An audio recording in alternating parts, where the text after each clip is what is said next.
အားလုံးပဲမင်္ဂလာပါဒီနေရာလေးကတော့တော်တော်များများသိချင်မှလည်းသိမှာပဲဘာဖြစ်လို့လဲဆိုတော့မဲဆောက်မှာစစ်စကန်ရှိရလူတိုင်းမြောက်ဖူးကြပါဘူးဒါကြောင့်မလို့ admin ကဒီဟာလေးကိုရိုက်ပြီးတော့တင်ပေးတာပါပြီးခဲ့တဲ့နှစ်ကလည်းဒီလိုအချိန်မှာပဲ admin တို့ရောက်တော့ဒီကလေးလေးကတိတ်တိတ်လေးပဲရှိသေးရဲ့ပေါ့စင်လေးရလေ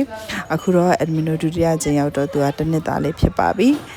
စင်လေးတွေကိုလည်းအစာကျွေးမယ်ရေချိုးပေးမယ်ဆင်စီးချင်နေဆိုရင်လည်းဒီနေရာလေးကအရန်ကိုမှအဆင်ပြေပါတယ်ကလေးတွေစိတ်ဝင်စားတာပေါ့နော်ကလေးတွေကဒီလိုမျိုးစင်လေးတွေကပြတာကိုမြင်ဘူးချင်မှမြင်ဘူးမှလေအဲ့ဒီတော့ကိုရဲ့တသားမီမီတွေရှိတယ်ဆိုရင်လိုက်ပို့ပေးလိုက်ပါလို့ admin ကတော့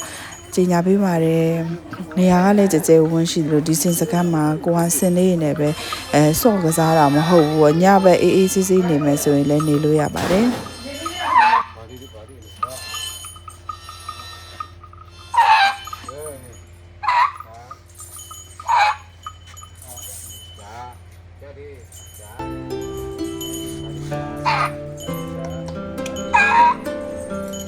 သူတို့လေးတွေနဲ့ညဘက်သွားအိပ်ပြီးတော့စောစောစစ်စစ်အဲ့လိုမျိုးကစားမယ်ဆိုရင်လည်းအဆင်ပြေရပါတော့စီးစီးမယ်ဆိုလည်းအရန်ကမှအဆင်ပြေပါတယ်ဒီရေချောင်းလေးမှာတော့သူတို့နဲ့တူတူရေချိုးရရင်မကောင်းကိုယ့်ဘက်ကိုလည်းရေစောကစားလို့ရပါတယ်အခုချိန်ကတော့ရေနည်းနည်းနောက်တာပေါ့နော်ကဲ admin တို့နဲ့အတူတူဒီစစ်စကန်ကိုသွားလက်ချင်တဲ့သူတွေအခုပဲဆက်သွယ်မဲမဲဆုံစမ်းနိုင်ပါတယ်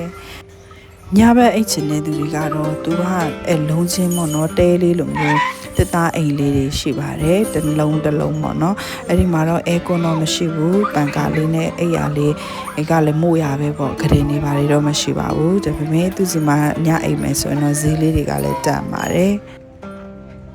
ကဲဒီနေရာလေးကိုလည်း admin ကဗီဒီယိုရိုက်ပြပြီးဆိုတော့တကယ်ပဲသွားချင်တဲ့သူတွေ admin စီကိုအခုပဲဆက်သွယ်မေးမြန်းစုံစမ်းလို့ရပါပြီနော်